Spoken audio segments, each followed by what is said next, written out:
আমি আৰু কাম কৰি আছো আমাৰ স্কুলবিলাক আমি লাহে লাহে 8 কোটিকৈ টকা দি 6 কোটিকৈ টকা দি আমাৰ স্কুলবিলাক আমি নতুনকৈ নিৰ্মাণ কৰাৰ কাম আৰম্ভ কৰিছো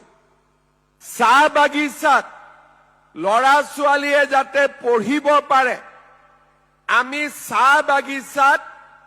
হাই স্কুল নিৰ্মাণ কৰিছো হায়াৰ সেকেন্ডাৰী নিৰ্মাণ কৰিছো কলেজত যাতে সকলোৱে সিট পায় আমি নতুন নতুন কলেজ নিৰ্মাণ কৰিছো আমাৰ লৰা ছোৱালীয়ে যাতে ইউনিভাৰ্চিটিত পঢ়িব পাৰে আমি নতুন নতুন বিশ্ববিদ্যালয় নিৰ্মাণ কৰিছো আমাৰ লৰা ছোৱালীয়ে যাতে মেডিকেল পঢ়িব পাৰে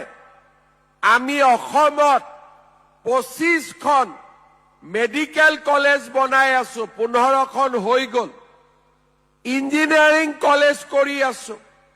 যাতে দুখীয়া লৰা ছোৱালী মধ্যবিত্ত লৰা ছোৱালীয়ে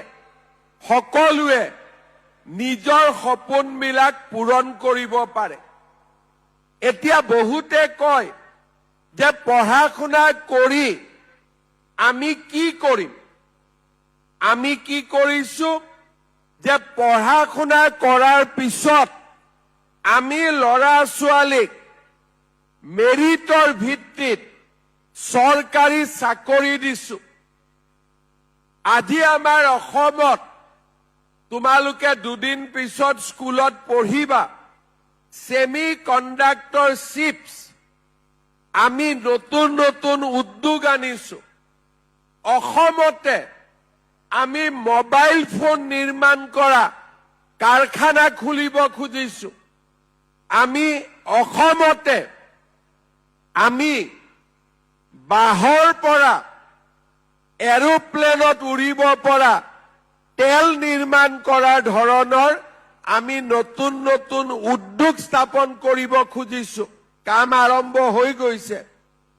আজি আমাৰ অসমত যাতে নতুন প্ৰজন্ম তোমালোক যেতিয়া ডাঙৰ হবা প্ৰত্যেকজন লৰাই অসমত যাতে কিবা এটা কৰিব পাৰে তাৰ বাবে আমি অসমত উদ্যোগীকৰণ কৃষিৰ উন্নতি হৰ্টিকালচাৰ ভেটেনাৰী সকলো দিশতে আমাৰ ৰাজ্যখনক